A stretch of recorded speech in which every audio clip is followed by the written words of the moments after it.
Bienvenue sur l'entrepreneur lifestyle, Thierry #Henry, épisode 165. Aujourd'hui, donc, on va parler de Bitcoin, de monnaie, d'économie.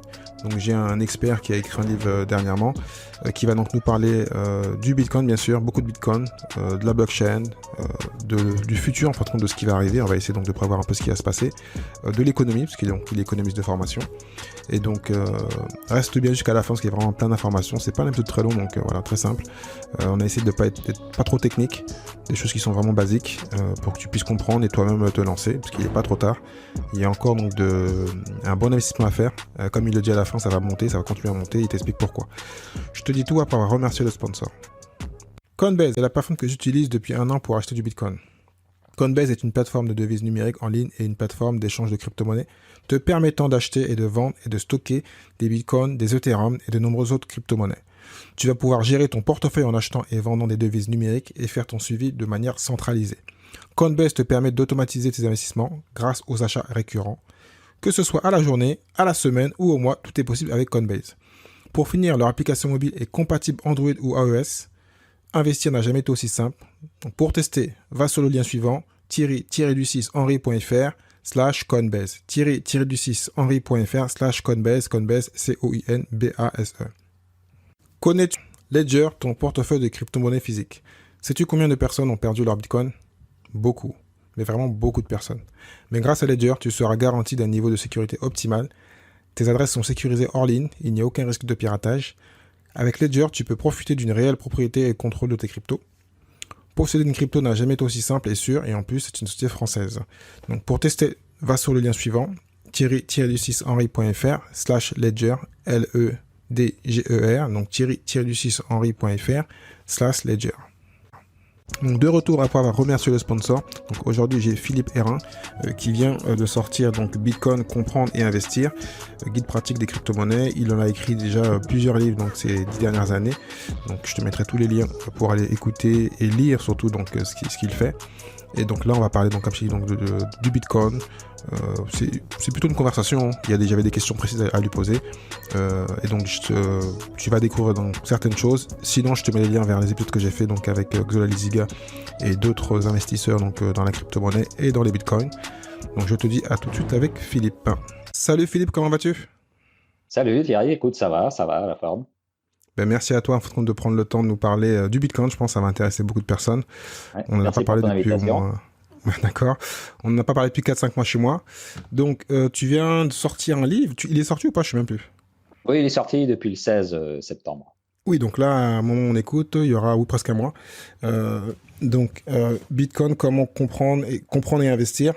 Je mettrai aussi tous les liens des autres livres que tu as écrits, parce qu'il y en avait un aussi qui m'intéressait sur les banques, donc on va aussi en parler un petit peu. Je te laisse te présenter, puis ensuite on va partir sur les questions que je viens de poser. D'accord, donc Philippe Herlin, je suis économiste et je m'intéresse particulièrement à tous les phénomènes monétaires.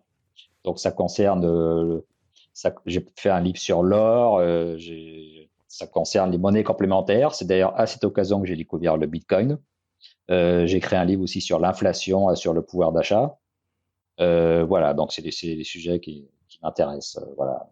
Des sujets très intéressants. Souvent, quand on est Voilà. entrepreneur, on touche de loin, on a entendu, on est intéressé par tout ça. Mais c'est plutôt en tant qu'investisseur qu'on a cet intérêt-là de connaître le Bitcoin, l'or et tous ces éléments-là. Mais là, on va essayer de ne pas perdre l'auditoire en espérant qu'ils aiment l'économie.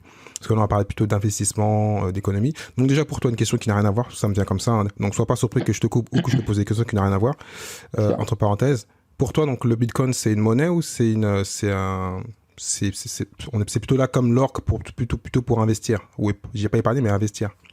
C'est pour les deux, en fait. C'est l'avantage. Alors, nous, en France, en Europe, c'est surtout un placement parce qu'on n'a pas trop d'intérêt à payer en Bitcoin en France. Mais il faut comprendre qu'il y a beaucoup de pays, notamment des pays émergents, qui subissent de l'inflation ou du contrôle d'échange, où le Bitcoin et d'autres crypto-monnaies sont utilisées comme monnaie de transaction. Voilà, donc il y a les deux. Nous, c'est surtout du placement parce que c'est surtout ce qui nous intéresse. Mais bon, si l'inflation se met à décoller, peut-être qu'un jour, on préférera faire des transactions en Bitcoin. Hein. Ça peut Surtout que venir. maintenant, il y a ce qu'ils appellent le Lightning Network, donc ça aide à faire des petites transactions. Souvent, on disait que c'était pas Voilà. intéressant le Bitcoin parce que c'était trop compliqué, et là, on peut faire des petites transactions. Tout à fait, avec Lightning Network, c'est une solution de seconde couche. Et donc, par rapport à la blockchain, c'est quelque chose qui vient au-dessus et qui permet de faire des transactions instantanées à des frais quasiment nuls. Voilà, et donc ça permet de développer les micro-paiements, les petits paiements. Voilà, donc, et c'est en Bon, train de vraiment de se développer dans l'écosystème Bitcoin. bon, on est parti. Ça, c'était les questions de la fin, donc on est déjà parti à la fin. Donc, je vais juste te poser une question donc plutôt générique. Le Bitcoin en 2021, qu'est-ce que tu en penses et qu'est-ce que tu vois pour plus tard? Comment si on donnait une boule, on te dit voilà, prévois-nous ce qui va se passer et qu'est-ce qui va se passer? Ce qui va se passer, je pense, c'est que ça va devenir de plus en plus une monnaie à la fois de placement et de transaction. En disant ça, je fais que prolonger les tendances passées, mais c'est quelque chose que l'on voit. Et bon, on parle beaucoup du Salvador qui a permis au Bitcoin de devenir une monnaie de transaction dans son pays. Il y a d'autres pays qui risquent de suivre, mais je dirais que c'est pas tellement les États qui vont décider pour ou contre le Bitcoin, ce sont les utilisateurs. Voilà. Et les utilisateurs, il y en a quand même de plus en plus. Voilà. Surtout qu'on connaît de plus en plus de désordre monétaire, c'est-à-dire d'inflation. Il y a une inflation généralisée là qui commence vraiment à faire peur aux gens partout. Et dans ce cadre-là, le Bitcoin, qui lui est anti-inflationniste, parce qu'il n'y a pas de planche à billets sur le Bitcoin, hein, on sait que ce sera limité à 21 millions, on est à presque 19 millions aujourd'hui, voilà. Donc il n'y a pas de risque d'inflation avec le Bitcoin. Alors le cours est volatile, et ça c'est une difficulté, ça peut poser des problèmes. Et sur le long terme, il n'y a pas de risque d'inflation avec le Bitcoin. Voilà, donc, Parce que c'est vrai que tu as dit qu'il y a plus d'utilisateurs, donc je crois qu'il y en a 150 millions si je ne me trompe pas, même plus peut-être. voilà, c'est à peu près les estimations vraiment de gens qui ont ouvert un compte euh, à titre personnel ou de société. Hein. C'est l'estimation voilà, qui circule. Et c'est marrant que tu dis ça parce que tu as aussi parlé donc du Salvador. Donc est-ce que, là je vais avoir, excuse-moi, 3 questions, mais ça m'arrive souvent. Est-ce qu'il ne faut pas qu'il y ait un autre pays un peu plus puissant, plus gros qui utilise la monnaie? Est-ce que donc, tu as parlé des utilisateurs, c'est très bien, parce que c'est vrai que la monnaie est fait pour ça, pour le peuple, entre parenthèses. Et moi, dans ma question qui va venir après, parce qu'on est souvent bloqué par les banques centrales et par les États, est-ce que le Bitcoin peut vivre avec les États actuellement et les pays centralisés ou les pays trop politisés? Alors, je sais pas si la question est claire, mais voilà. Est-ce que Ah ouais. c'est parce que toi, t'as plus parlé d'utilisateurs, donc j'ai l'impression que on peut gagner s'il y a, Mm. allez, par exemple, 1 milliard ou 2 milliards qui l'utilisent, Mm. ou est-ce qu'il y aura toujours un problème parce que l'État est trop fort? Alors, oui, ça, c'est la question qui se pose. Est-ce que les États ne risquent pas d'être gênés? Les États ne peuvent pas voir le Bitcoin de façon tout à fait positive parce que ça vient les concurrencer sur un domaine où jusqu'ici c'était une situation de monopole, c'est-à-dire l'émission de la monnaie. Voilà. Et donc, l'émission de la monnaie, c'est important parce que quand vous faites du déficit, eh bien, vous pouvez demander à votre banque centrale de faire de la planche à billets pour financer votre déficit. Et comme ça, vous n'avez pas besoin de réduire votre déficit. Vous pouvez continuer à distribuer de l'argent à vos clientèles électorales. Voilà. Alors, s'il y a une nouvelle monnaie qui débarque et que les citoyens de votre pays se mettent à se détourner de votre monnaie et à basculer sur Bitcoin, votre financement du déficit, ça tourne plus, quoi. Voilà. Et votre monnaie est mise sur le côté, donc ça marche plus là. Donc c'est pour ça que les États, voilà, les États n'aiment pas trop Bitcoin. Maintenant, la question, est-ce qu'ils peuvent interdire Bitcoin? Ça c'est plus possible. Je dirais, c'est trop tard. Et puis, on peut pas interdire le Bitcoin, qui est un algorithme informatique, comme on a pu interdire l'or, comme a fait Roosevelt en 1933 aux États-Unis. Il a demandé aux Américains de ramener leur or à leur banque sous peine d'amende. Bon, l'or, c'est quelque chose de physique, on peut mettre la main dessus. Le Bitcoin, on peut partir à l'étranger, les mains dans les poches, et puis avec ces Bitcoins, quoi. Voilà. Donc en même temps, techniquement, c'est une bonne nouvelle alors, parce que c'est vrai que moi, quand c'était aussi une des Hum, questions, le fait hum, qu'on ait interdit l'or et qu'on interdise le Bitcoin, qui est comparé hum, à l'or, donc on hum, a entre parenthèses, des fois on dit que pour connaître le business ou être hum. visionnaire, il faut étudier le passé. Et ben là, Ouais. si on étudie le passé, tout ce qui se passait avec l'or, s'est passé avec avec le Bitcoin, un peu différemment parce que c'est pas le, Hum, il y en a un qui est physique, il y en a un hum. qui est comment Numérique. dirais-je, qui est numérique. En plus, comme tu l'as Hum, dit, c'est limité et que l'or c'est pas limité, ouais. il y a encore donc de la Hum, production. Donc est-ce que hum. techniquement, si on étudie le passé, bah, par logique, comme tu as dit, c'est impossible Alors d'arrêter, ça va continuer. non, justement parce que l'or, on peut l'interdire, c'est quelque chose de physique, mais interdire Bitcoin, il faudrait fermer Internet, quoi. Je veux dire, il n'y a que la Corée du Nord qui, de facto, interdit à Bitcoin de circuler parce qu'en fait, Internet n'est pas présent en Corée du Nord, quoi. Voilà, c'est le seul pays. Tous les autres pays, alors il y a des pays qui ont des interdictions, il y a des pays où officiellement le Bitcoin est interdit, mais concrètement, à partir du moment où on a une connexion à Internet On met Un un VPN. wallet, un portefeuille sur son smartphone et puis on peut commencer à envoyer et recevoir du Bitcoin ou d'autres cryptos. Donc, et il y a beaucoup de gens qui se gênent pas de faire ça. Donc voilà, c'est pour ça que l'interdiction de Bitcoin est d'une nature tout à fait différente de l'interdiction de l'or. Et en fait, ça la rend impossible.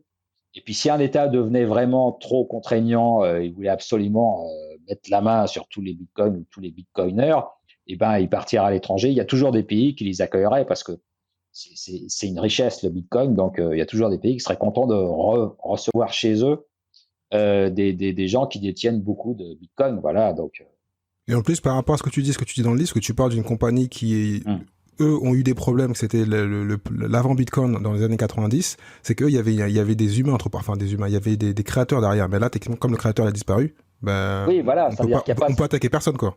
Il n'y a pas de siège social pour Bitcoin, hein. Personne ne sait où ça se trouve. Alors, ce qui n'est pas le cas des autres crypto-monnaies. Les autres crypto-monnaies, on peut un peu mettre la main sur l'équipe dirigeante, mais Bitcoin, c'est fini. On ne peut pas mettre la main. Il n'y a pas un serveur central. Hein. C'est la blockchain, donc c'est décentralisé et il n'y a pas de siège social. Donc, personne ne peut attaquer Bitcoin en tant que société. Voilà. Donc, c'est aussi une force, ça.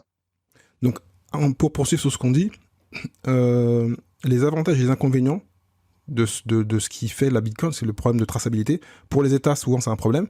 Pour nous, c'est plutôt bien. Donc, est-ce que tu peux développer un peu pour les gens comprennent qu'il y a aussi un avantage par rapport à ça? Il y a aussi un inconvénient, le problème de traçabilité, parce que Oui, le problème de pourquoi les États traçabilité. veulent, c'est qu'eux, ils veulent, en fin de compte, ils savent tout ce qu'on fait. Là, techniquement, on pourra faire ce qu'on veut, Ouais. personne ne sait ce qu'on fait. Alors, c'est ça la question de l'anonymat de Bitcoin, qui est pas vraiment anonyme, qui est plutôt pseudonyme, parce qu'en fait, le Bitcoin, ça marche comment? Ça marche parce que les transactions sont validées par la communauté. Les transactions, elles sont publiques. Hein, c'est-à-dire que en permanence, on sait que tel numéro de compte envoie telle quantité de Bitcoin à tel autre numéro de compte. Alors, on ne sait pas forcément tout de suite facilement qui est derrière tel numéro de compte, mais ça marche comme ça. C'est que les numéros de compte sont publics. C'est comme si vous allez sur le site d'une banque et que vous voyez en direct tel numéro de compte vient d'envoyer telle somme à tel autre numéro de compte. Bon, non, ça c'est complètement caché. C'est la boîte noire dans la banque. Sur Bitcoin, c'est public. Et c'est comme ça que ça marche. Parce qu'il n'y a pas d'instance centrale qui valide les transactions. Ça marche parce que la communauté valide les transactions. Donc, c'est pseudonyme dans la mesure où quand vous allez acheter du Bitcoin ou si vous avez Bitcoin et que vous allez sortir de l'écosystème Bitcoin pour aller transformer ça en euros ou en dollars, à ce moment-là, on va pouvoir connecter entre un compte Bitcoin et une personne physique qui a un compte dans une banque. Voilà. Donc, quand on franchit l'écosystème Bitcoin dans un sens ou dans l'autre, à ce moment-là, on est identifié. Donc, c'est pour ça que c'est un anonymat qui est tout à fait relatif, qui est tout à fait limité. Et donc, en fait, c'est pas utilisé par les revendeurs de drogue Oui, c'est ce que j'allais ou dire. tous les trafics illicites. Tous ceux qui sont C'est une détracteurs, attaque. en fin de compte, c'est faux. Voilà, c'est une attaque qui est utilisée par ceux qui n'aiment pas Bitcoin. Hein, donc, les États et les banquiers, ils disent le Bitcoin, quelle horreur, on peut pas tracer, et donc ça profite aux terroristes et machin. C'est faux. C'est faux. Vous laissez des traces, et même, je dirais même, si vous faites trafic illicite, il faut surtout pas aller sur Bitcoin parce que vous laissez des traces ad vitam aeternam. Donc un jour ou l'autre, si on met la main dessus sur vous ou sur une personne avec laquelle vous avez fait des transactions, eh bien on pourra très facilement redérouler toutes les transactions que vous avez faites. Voilà. Et ça, En fin de compte, le seul moyen, ce serait de pas sortir, de pas convertir l'argent en argent classique. oui, voilà. Mais si on le laisse dedans, mais en fin de compte, il n'y a pas d'intérêt. Si la personne qui fait de l'illicite... Non, même ça, parce que si on le laisse dedans, on fait quand même des transactions avec d'autres personnes. Et si cette personne-là se fait choper, à ce moment-là, on peut remonter jusqu'à vous. Donc en fait, c'est pas voilà. Et puis on peut pas rentrer sur le Bitcoin de façon totalement anonyme, quoi. Enfin bon. Ben, pour continuer un peu sur ce que tu dis, quelles sont les contre-vérités alors donc, sur le Bitcoin, en plus de ce que tu as dit? Alors, il y en a mais, oui, ça, il y en a.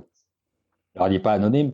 Il y a aussi, oui, alors, une contre-vérité qu'on entend souvent, un mensonge qu'on entend souvent, c'est que le Bitcoin n'a pas de valeur intrinsèque, que donc c'est du Ponzi et que donc sa valeur va retomber à zéro.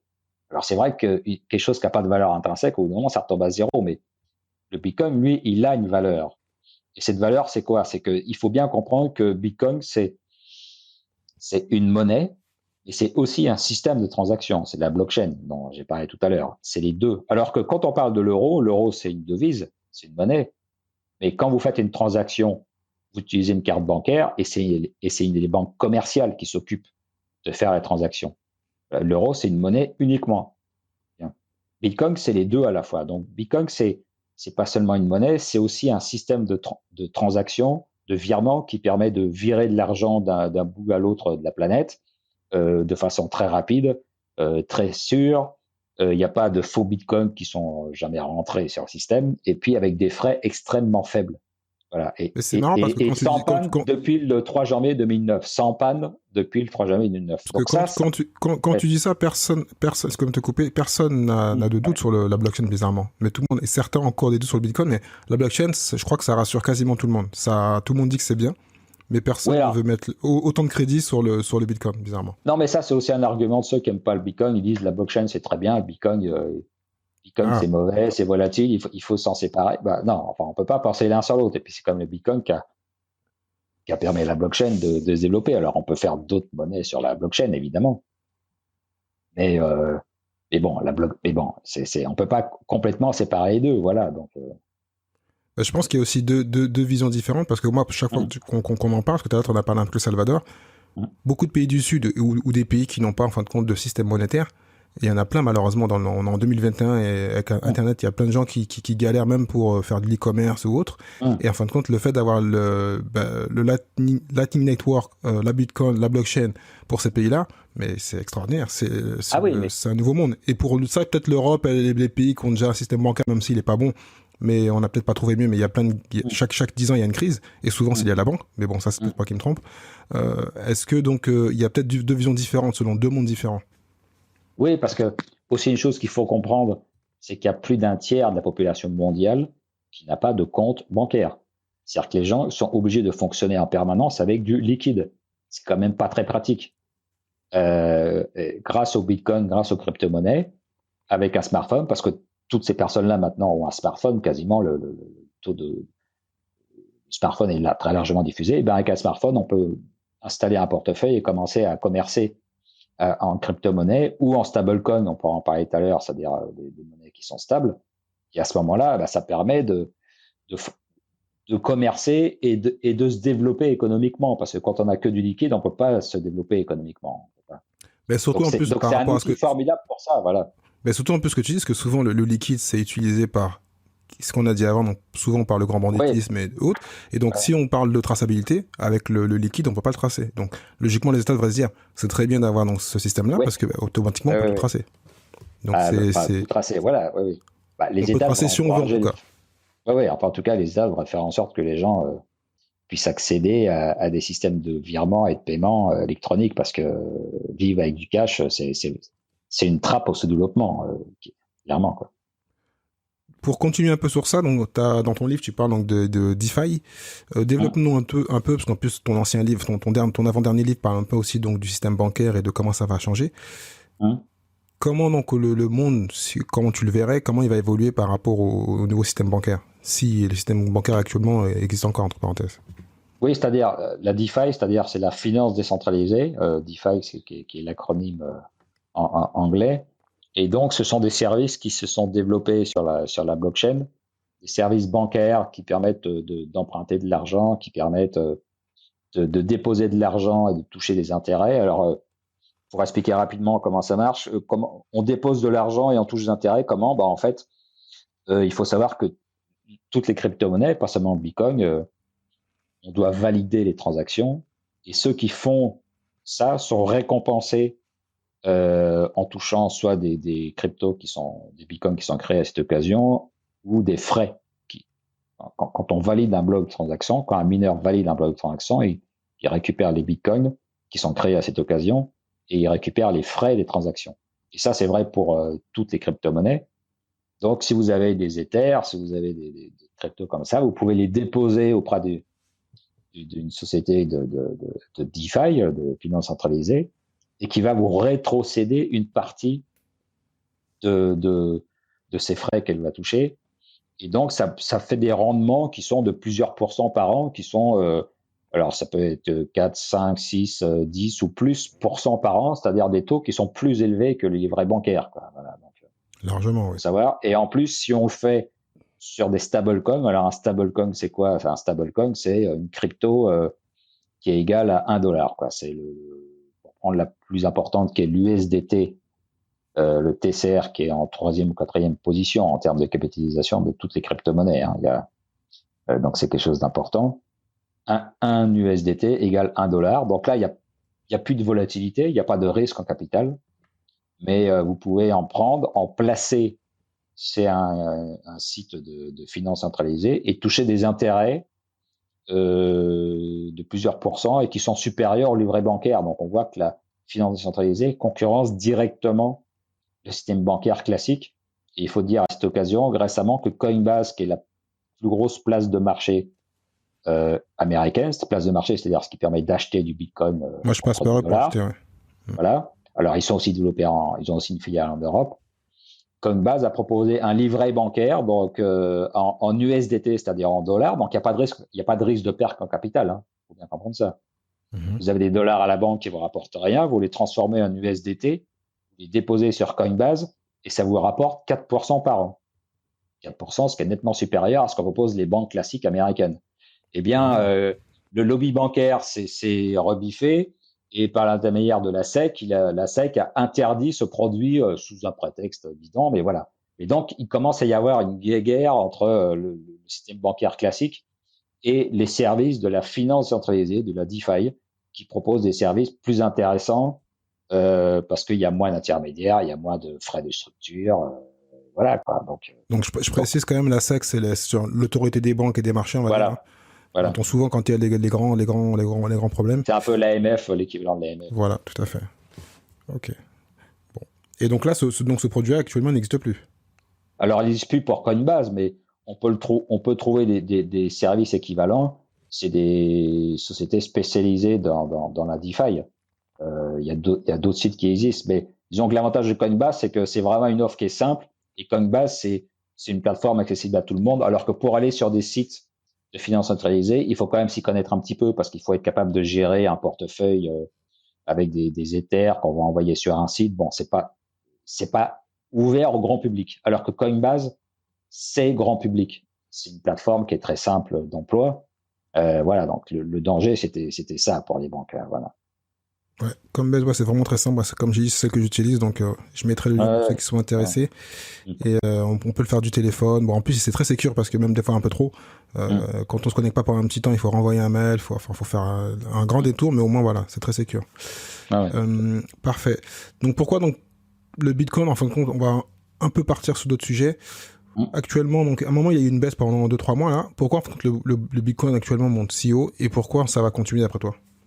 Alors, quand on regarde sur la longue durée, on voit qu'effectivement, le Bitcoin progresse. Il y a un modèle qui, pour moi, fonctionne très bien et qui est parfaitement vérifié jusqu'ici. Je passe plusieurs pages dans le livre à l'expliquer.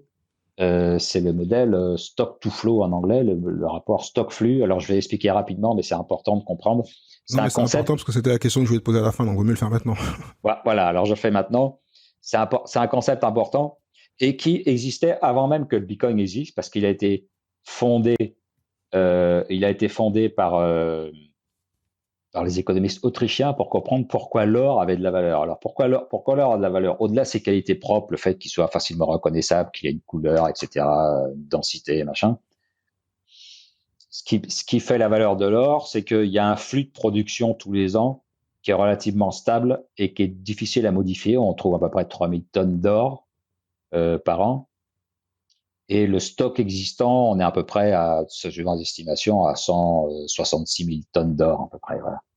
Et donc, ce flux est très difficile à augmenter. Ça veut dire que si les gens se mettent à acheter beaucoup d'or parce qu'ils ont des craintes d'inflation, par exemple, ou pour raison XY, qui veulent déposer de la valeur dans l'or, le cours de l'or va monter, mais la production, elle peut pas augmenter. Alors que si la production pouvait augmenter facilement, si une année on pouvait produire 30 000 tonnes d'or, eh ben le cours de l'or s'effondrerait. Et donc, à ce moment-là, l'or ne serait pas une bonne réserve de valeur. Mais ça, c'est pas possible de produire 30 000 tonnes d'or une année. Voilà, on en produit 3 000, on peut augmenter quelques centaines de tonnes, mais voilà, pas plus, quoi. Et donc, le fait que ce flux soit relativement faible par rapport au stock et qu'on ne puisse pas le modifier de façon importante, c'est ça qui permet à l'or d'avoir de la valeur. Alors, pour le Bitcoin, ça marche aussi. Tout à fait, parce que mais c'est encore pire, parce que comme on est bloqué à 21 millions, Alors justement, non mais justement, c'est que le Bitcoin, bon lui, il a le stock, le stock existant est connu, on a à peu près à bientôt 19 millions de Bitcoin créés, et le flux, lui, justement, comme tu le disais, il diminue avec le temps, il est divisé par deux tous les 4 ans, et c'est pour ça qu'on va plafonner à 21 millions et qu'on ne dépassera jamais 21 millions. Ce flux est divisé par deux tous les 4 ans, c'est ce qu'on appelle le halving. Hein, le dernier, il a lieu en juin 2020, le prochain, il aura lieu en 2024. Voilà, et ça, c'est écrit dans l'algorithme, ça ne peut pas être modifié. Donc le Bitcoin, lui, c'est encore mieux que l'or parce que son flux diminue avec le temps. Donc, si en face, il y a toujours de la demande, évidemment, il faut qu'il y ait de la demande parce que il ne suffit pas que quelque chose soit rare pour voir l'argent, il faut que les gens le veuillent, le désirent. Bah, si la demande est toujours en face, le cours de l'or ne va cesser, le cours du Bitcoin ne va cesser de monter. Et ça, c'est ce que montre très bien le rapport stock to flow, qui voilà, donc qui prévoit une augmentation du prix régulière dans les années à venir, quoi. Voilà. Donc toi, en plus, c'est pour ça que tu dis quand je t'ai écouté sur notre épisode, tu disais que c'est en 2024 que tu vas commencer à utiliser tes bitcoins. Absolument. C'est-à-dire, moi, je vais attendre le prochain halving. Je dépenserai pas mes bitcoins avant. Parce que là, le cours moyen, le cours prévu par ce modèle actuellement dans le halving dans lequel nous sommes, ce serait à peu près 90 000, 100 000 $. Donc on est en dessous. Mais ce cours devrait être atteint en fin d'année et peut-être dépassé justement. Parce qu'il y a souvent un phénomène d'emballement, comme on a vu en décembre 2017 lors du halving précédent ou en décembre 2013 lors du halving encore précédent. Voilà, mais donc le cours d'équilibre aujourd'hui, c'est à peu près ça, 90 000, 100 000 qu'on devrait atteindre. Et d'après ce modèle, le cours du prochain halving, c'est-à-dire après 2024, qu'on devra atteindre en 2025-2026, ce serait plutôt de l'ordre du $1 000 000, quoi. Donc, millions de dollars. Voilà. Ben moi, je mettrai un lien pour ceux qui n'ont pas écouté l'épisode que j'ai fait avec Xola Liziga, qui, quand j'ai l'interviewé en 2018, me disait qu'il fallait investir. C'était l'épisode 33, je crois. Ouais. Et moi, j'ai hésité. J'ai investi qu'en 2020. Et j'ai dit, mais quel imbécile. Et donc, à l'époque, c'était à 3 000 €. C'était à l'époque où c'était en train de descendre. Ah ouais. Ouais. Et c'était à 3 000, 3 300, je crois. Donc, j'aurais pu vraiment avoir un vrai Bitcoin, parce que là, j'ai des petits morceaux. Et maintenant, au moment où j'ai regardé, parce que ça fait 2 mois que j'ai pas investi, il était à 50, 55 000. Donc, je perds pas. Je suis content. Je me dis, si je l'avais acheté, j'avais acheté un stock à 3 000. Et j'ai dit, mais voilà, quelle folie. Et donc là, pour ceux qui ont raté le train, comme moi, il y a un moment, maintenant j'y suis. Bah, techniquement, ils peuvent se dire qu'ils prennent des petits morceaux de Bitcoin, hein, parce que quand moi j'ai sur mon compte, je vois 0,0, bon, c'est pas grave. Mais je vois en vert, donc c'est pas mal. Donc si on te suit, on attend 3-4 ans. Bon, 1 million, et certains temps, peut-être ont du mal à rêver. Même si ça fait 200-300 000, 300 000 €, c'est pas mal déjà. Non, mais ce qui est sûr, c'est que je conseille encore aujourd'hui, d'acheter du Bitcoin.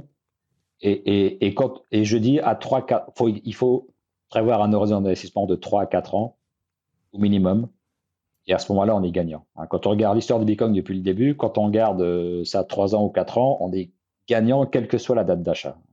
Voilà. Donc, même ceux qui ont acheté il y a 3 mois à 60 000 $, il ne faut pas qu'ils s'inquiètent, ils gardent. Et puis, ils seront gagnants dans 3 ans, ils seront gagnants sûrs, quoi. Voilà. Oui, donc il faut avoir un esprit plutôt d'investisseur en or ou d'investisseur en bourse, on va dire, c'est-à-dire avoir un esprit avec utiliser l'argent qu'on va pas utiliser, avoir un bon money management, ne pas se dire quand il y a un mouvement, et ne pas paniquer, quand le cours baisse pour se mettre à vendre, etc. Surtout pas. On l'a vu d'ailleurs, il y a quelqu'un qui a étudié ça assez précisément dans les chiffres. Il y a beaucoup de gens qui sont venus avec Elon Musk, qui ont acheté du Bitcoin avec Elon Musk, et quand le cours a commencé à baisser, ils ont paniqué, ils ont vendu, quoi. Ils ont perdu de l'argent, quoi. Mais c'est complètement stupide, quoi. Et c'est en général comme ça que 90% des personnes perdent de l'argent en bourse, c'est parce qu'ils veulent gagner de l'argent rapidement et que c'est pas le but, quoi. Surtout que comme on le compare à l'or, avec l'or en général, on le garde longtemps. C'est vraiment protéger son argent des banques et du système. Tout à fait. D'accord. Bon, on l'a un peu dit, mais je vais quand même poser la question, comment investir sur le Bitcoin? Bon, moi je conseille aux gens d'aller chez mon partenaire Coinbase, mais est-ce que comment, même si on a un peu dit, si demain quelqu'un était nouveau, qu'est-ce qu'il ferait, qu'est-ce qu'il doit faire, comment tu le guiderais? Alors, aller sur une plateforme reconnue. Donc, tu as cité Coinbase, il y a aussi Kraken, qui est le numéro 2 américain, qui a aussi une filiale en Europe. Il y a Binance, qui est le numéro 1 mondial, Voilà. Et puis, il y a deux acteurs français qu'il faut citer, qui sont de qualité, qui est Paymium. Alors, Paymium, on peut en acheter uniquement du Bitcoin et pas d'autres cryptos, mais ça devrait bientôt changer. Et puis, il y a Conhouse, qui est l'ancienne La Maison du Bitcoin. D'accord. Voilà. Donc, c'est deux acteurs français voilà, de qualité qu'on peut regarder.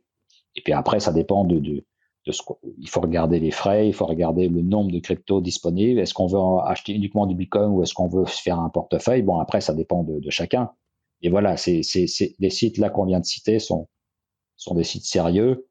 Voilà. Et puis si on a des sommes importantes, il peut être conseillé de les mettre sur une clé Ledger. Hein. Ledger, c'est une société française d'ailleurs, une belle réussite française, où on met ça sur une clé et puis on peut ensuite la mettre dans un coffre de banque. Comme ça, on est tranquille, on peut dormir tranquille. Même si la plateforme sur laquelle on les a achetés fait faillite, on a toujours ces bitcoins. Quoi. Donc en général, Même si je considère que ce risque est maintenant est très faible pour les plateformes dont on a parlé, il n'y a pas de risque que Coinbase fasse faillite, quoi. Je veux dire, il n'y a pas. Bon. Et ceci dit, dans la logique Bitcoin, où on est propriétaire, où on détient soi-même ses bitcoins, quand c'est sur Coinbase, on ne les possède pas directement. Hein. C'est comme de l'argent à la banque. Avec le Bitcoin, on a la possibilité de l'avoir soi-même, comme un peu des pièces d'or qu'on a chez soi. Voilà, donc on a cette possibilité. Et voilà, donc il faut aussi y penser. Voilà. Et qu'est-ce que tu penses? Bon, là, c'était pas prévu cette question-là, mais comme je sais que Ledger a eu des problèmes il y a 1 an, je crois, ou 2 ans, concernant la sécurité, je crois qu'ils avaient été hackés. Qu'est-ce que tu... Ouais. Alors, ce qui s'est passé avec Ledger, c'est qu'ils se sont fait piquer une partie de leur base de données clientèle. Donc, des hackers ont récupéré l'email ou parfois même l'adresse de gens qui ont acheté par correspondance ces clés Ledger. Donc ça, c'est quand même une faute de Ledger, hein, faut le dire. Mais bon, il n'y a pas de risque de se faire voler ces bitcoins sur sa clé, quoi. Ça, il y a pas de risque. Hein. Il y a pas de risque à ce niveau-là, quoi. Là, maintenant, c'est gênant parce que les gens peuvent recevoir des sites de phishing où, en fait, et l'objectif des hackers, c'est quoi? C'est de récupérer, parce que quand vous achetez une clé Ledger, vous créez une sécurité pour le cas où vous perdez cette clé. Vous notez une série de 24 mots que vous donne la clé Ledger. Et ces séries de 24 mots, vous la mettez bien à l'abri. Comme ça, si vous perdez votre clé, vous en rachetez une, vous rentrez les 24 mots et vous retrouvez votre portefeuille. Ça, c'est une sécurité, voilà. Et les hackers, l'objectif, c'est quoi? C'est qu'ils vous envoient un mail qui ressemble, qui a le même design que le site Ledger, en vous demandant votre liste de 24 mots. En fait, c'est ça pour pouvoir récupérer vos bitcoins. Bon, donc il ne faut pas tomber dans le piège, mais ça, c'est une sécurité qu'on doit avoir pour tous les sites de phishing. On sait que ça fonctionne pour les banques aussi. Il ne faut jamais donner d'informations à un email qu'on reçoit comme ça. Voilà, c'est tout. Il faut juste faire attention. Voilà. Est-ce que toi, tu conseillerais donc les gens donc est-ce que ça se fait déjà de passer de Coinbase, de commencer à acheter par Coinbase, que c'est plus simple, et ensuite transférer sur Ledger, ou de commencer directement par une clé Ledger? Ah non, Ledger, on peut pas acheter avec une clé Ledger. Ledger, ça sert à stocker. Je sais, mais est-ce que quand tu l'as sur Coinbase, tu les transfères sur ton Ledger ou tu le laisses sur Coinbase? Moi, je considère par principe, si on a des sommes importantes, de transférer sur Ledger. Voilà. Si sommes importantes, d'accord. Maintenant, il faut savoir que les grandes places de marché comme Coinbase ou Kraken, ils stockent l'essentiel de leur Bitcoin à froid, c'est-à-dire sur des ordinateurs qui ne sont pas connectés à Internet. Et il y en a uniquement une petite partie qui sert à la place de marché et à la liquidité. Donc, il n'y a pas de risque. Il n'y a pas de risque qui se reproduise ce qui s'est passé pour Mongox, où la totalité des bitcoins de Mongox ont été perdus. Quoi. Ça, c'était en février 2014. C'était très mal géré. C'était un peu le Far West à l'époque. Bon, maintenant, il y a des grosses structures qui sont sérieuses. Voilà, il n'y a pas de risque que tout d'un coup tout disparaisse. Coinbase s'est introduit en bourse cette année, je crois, non? Ouais, tout à fait. Donc c'est vraiment. Bon, ça veut rien dire la bourse, mais bon. Non, mais bon, il y a des obligations de sérieux. Enfin, c'est des boîtes tout à fait sérieuses, quoi. Voilà. Ok. Bon, avant de finir, on va parler donc, parce qu'on est en France, hein, on va parler de fiscalité. Et donc, comment on est imposé, comment on peut éviter aussi de payer les impôts. Donc bon, tu vas me dire, pour éviter, je réponds à la question, tu les vends pas. Mais voilà, comment on gère la fiscalité sur ce... La fiscalité, Alors, il faut savoir, si on ouvre un compte sur Coinbase, j'espère que tu l'as fait, quand on ouvre un compte sur Coinbase, il faut le déclarer aux impôts, parce que c'est un compte situé à l'étranger. Alors, on ne déclare pas le montant qu'on a dessus, mais on déclare le fait que on a un compte ouvert à l'étranger. Sur Coinbase, Kraken. Par contre, si on ouvre un compte chez Premium ou CoinHouse, qui sont les boîtes françaises, on n'a pas besoin de le faire. Voilà, donc ça, c'est la première chose. C'est simplement déclaratif. Ensuite, quand on vend ces bitcoins, il y a une taxe sur la plus-value qui est de 30%. C'est le prélèvement forfaitaire unique. Alors, 30%, c'est beaucoup.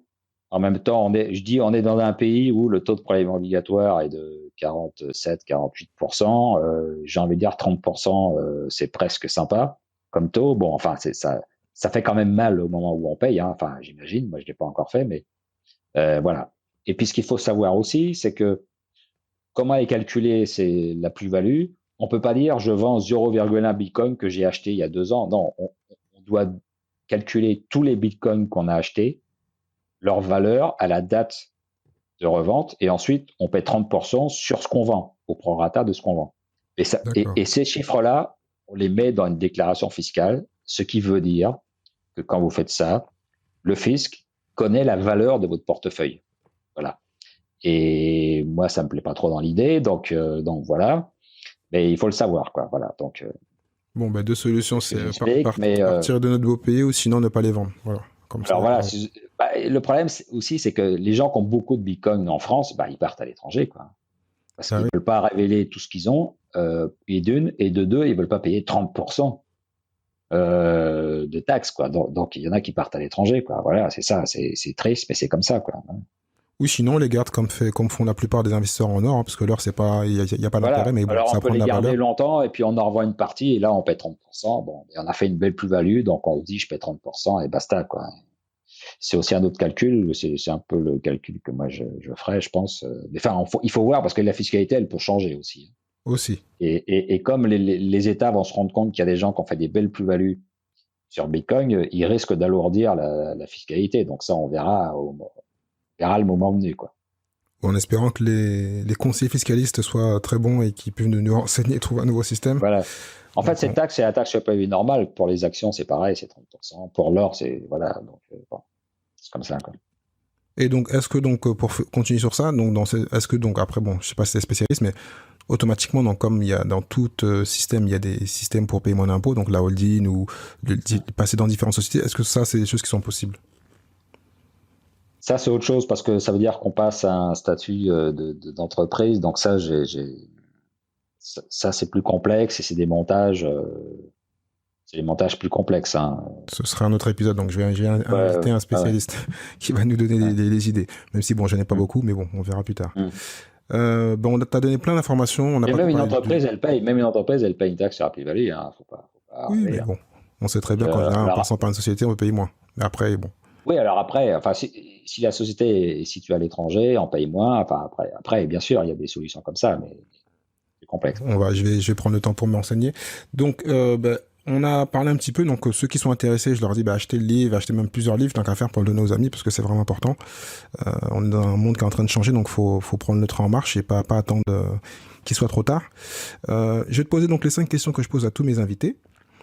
Donc, quelle est l'activité ou le business dont tu rêves, à part ce que tu fais actuellement? Moi, je suis passionné par la musique classique, donc par l'opéra, la mise en scène. Peut-être qu'un jour, je pourrais être plus actif dans ce domaine. Voilà, c'est mon autre grande passion, la musique. Plutôt investir ou jouer? Ah non, alors jouer non, parce que je joue pas d'instrument. Et la mise en scène, ça m'intéresse, ou je sais pas, participer à la vie d'un ensemble ou d'un festival ou des choses comme ça. Voilà. Donc, mais voilà, la musique classique, peut-être plus tard, on verra, quoi. Bon, tu nous en parleras au prochain épisode quand on t'invitera. Quelle est ta meilleure expérience en tant qu'entrepreneur ou investisseur? C'est le Bitcoin, clairement. Je trouve génial de pouvoir vivre cette aventure, parce que les périodes où on invente une monnaie, c'est quand même pas si courant dans l'histoire, quoi. Voilà, donc. Et toi, donc, t'es rentré dedans depuis quasiment 10 ans, c'est ça? Quasiment, parce qu'en fait, moi, j'ai commencé par m'intéresser aux monnaies complémentaires, les monnaies locales, vers 2010, 2011, 2012. j'ai entendu parler du Bitcoin à ce moment-là, vers 2011, parce que j'en ai parlé dans un livre qui est sorti en 2012. Mais à l'époque, sans comprendre comment ça marchait, quoi. Et évidemment, sans me douter que ça prendra de la valeur. Mais bon, voilà, j'ai vu passer à ce moment-là. Puis ensuite, progressivement, je me suis intéressé. Voilà, j'ai creusé le sujet. Voilà. Ok. Quel est pour toi le meilleur levier pour devenir entrepreneur ou investisseur? Parce que tu es plutôt investisseur. Moi, je dirais l'esprit d'indépendance, quoi. Au début, je voulais absolument trouver un CDI dans une grosse boîte parce que j'avais l'impression que c'était quelque chose dont j'avais besoin en termes de sécurité et de revenus stables. Et puis, je me suis rendu compte que j'étais pas fait du tout pour ça. Et maintenant, je travaille à mon compte. Donc, voilà, voilà, c'est ça. C'est une question de caractère, quoi. Voilà. L'esprit Mais d'indépendant. il y a pas de jugement de valeur, hein. Non, parce que moi, Il y a des gens qui font de très belles carrières dans des grosses boîtes et bravo, hein, je veux dire, il n'y a pas de moi jugement de valeur j'allais derrière ça. argumenter parce que moi j'ai toujours été comme Ah toi, ouais, mais je ouais. dis toujours aux gens maintenant, en fin de compte, parce qu'on est dans un monde où on peut faire plein de choses pendant qu'on travaille, et donc Ouais. au contraire, pas au contraire. Si on Mm. est, même si on n'aime pas, parce que des fois ça peut être compliqué, on a comme toi et moi, on n'a pas l'esprit salarié entre parenthèses, mais profiter donc des 2-3 ans que tu es dans la boîte pour faire le maximum d'argent, Ouais. pour investir, comme font ce qu'on peut le mouvement FIRE, prendre le maximum, donc 30, 40, 50% sur cette somme-là, le réinvestir ou mettre de côté pour créer sa boîte, parce que c'est vrai qu'avant, les gens avaient un esprit où ils fonçaient, mais là, on est dans un monde où on peut avoir une activité et le soir prendre 2-3 heures pour créer une activité et prendre moins de risques. Mais après, bon, chacun a l'esprit d'entrepreneur à risque ou pas, mais on peut, moi, j'ai plutôt appris à ceux que je conseille de respecter leur travail, d'apprendre le maximum dans le travail, parce que des fois on peut apprendre des choses, on peut avoir un bon manager, un bon gestionnaire, prendre tout ce que donne la boîte et ensuite partir serrer la main et partir sur autre chose. Ne pas juste, parce que souvent les gens qui nous écoutent, et des fois même moi je fais l'erreur parce que je parle beaucoup de la liberté financière, de dire le salarié c'est pas bien, il y a des gens qui doivent travailler, qui peuvent même être nos employés, donc faut respecter tout le monde. Comme tu as dit, hein, voilà, c'est pas, il y en a qui ont l'esprit, d'autres qui n'ont pas l'esprit, mais quand on est dans le monde du travail, le respecter au maximum, prendre l'argent qu'on te prend et bien l'utiliser. Et se servir des services, comme j'en ai parlé déjà, le projet de retour à l'emploi. Donc en France, on a la chance de pouvoir créer une boîte et d'avoir de l'argent de l'État. Donc voilà, il y a plein de systèmes, donc il faut bien le faire. Et des fois, ça peut être une bonne solution d'avoir un CDI et de rebondir dessus. Parenthèse. Tout à fait. Puis le statut d'auto-entrepreneur est quand même une bonne chose. Tout à fait. Moi, je suis pas fan parce que Voilà. ça garde l'esprit petit, mais bon, il faut passer par là si on peut, mais pas rester dedans Mais pendant pour 10 ans. démarrer, c'est très bien. Pour démarrer. Pour démarrer, c'est très bien, tout à fait.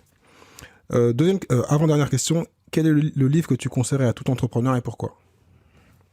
Moi, j'ai été très influencé. D'ailleurs, mes 2 premiers livres, ils sont basés sur lui. Ce sont des livres de Nassim Nicolas Taleb, Le Ah oui, Signe Noir.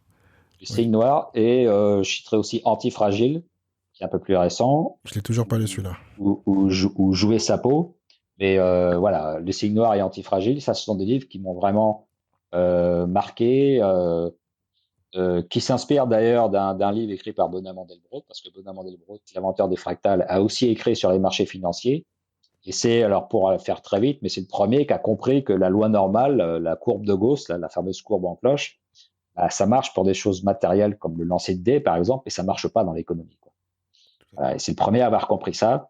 Et puis ensuite, Taleb a développer ça, à populariser ça, à trouver tout un tas d'exemples dans l'histoire, pas seulement dans l'économie d'ailleurs, dans l'histoire, etc. Et donc, alors c'est un livre qui est déjà ancien parce qu'il est sorti en 2008, hein, Le Signe Noir. Antifragile est un peu plus récent, mais ce sont des livres qui, encore aujourd'hui, pour moi, sont fondamentaux. C'est-à-dire, pour moi, il faut les avoir lus, quoi. Voilà. Ouais, j'ai pas lu Antifragile, mais j'ai lu Signe Noir. Et en plus, et je crois, non, j'ai lu aussi Le Hasard Sauvage. Mais je le cours après depuis quasiment 3 ans, mais j'arrive pas. Je l'ai lu sur LinkedIn, mais voilà. Donc si vous le connaissez, c'est une personne qui le connaît, voilà, qui me l'envoie parce que j'aimerais bien l'interviewer. Parce que je sais qu'il parle français, en plus. Donc très très bien. Et dernière question, quelle est la compétence que tu rêves d'avoir? Voilà. Écoute, je ne sais pas poser cette question parce que je fais les choses dans. J'ai bien dit rêve d'avoir, donc tu peux dire n'importe quoi. Ouais. Si, alors j'aurais aimé être chef d'orchestre, un peu comme tu dis, j'aurais aimé être footballeur. Bon, l'art de la direction, là on revient à la musique classique, l'art de la direction d'orchestre, c'est quelque chose qui me fascine. Donc peut-être que dans une autre vie, j'aurais aimé être chef d'orchestre. Voilà, mais il aura fallu que j'apprenne à jouer d'un instrument, que j'apprenne le solfège et que voilà, et je sais même pas si j'ai l'oreille absolue. Donc Voilà. Mais en tout cas, peut-être que dans une autre vie, j'aurais aimé être chef d'orchestre. Voilà. Bon, bah, j'espère qu'il y en a Voilà. qui vont te tendre la main parce que tu en as parlé 2 fois, donc c'est vraiment qu'il y a un intérêt, que tu adores la musique, et tout ce qui est mise en scène. Voilà. Ben, Philippe, grand merci. J'envoie donc les personnes vers ton site et les liens, les différentes interviews que tu as eues, parce qu'il y en a qui sont pas mal, les différents livres, parce que des livres, t'en as. Donc je mettrai tous les liens. Et puis ben, je te dis à bientôt.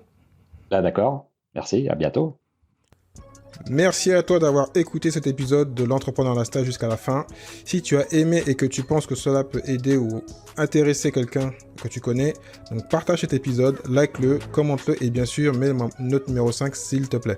Donc cela va m'aider à continuer à pouvoir monter dans les classements de toutes les bonnes plateformes de podcast, hein, iTunes, Spotify, enfin tu les connais. Si tu souhaites donc recevoir les épisodes directement dans ta boîte email, envoie-moi un email à contact@thierry-6.fr contact@thierry-6.fr. Je te dis au prochain épisode. Ciao, ciao.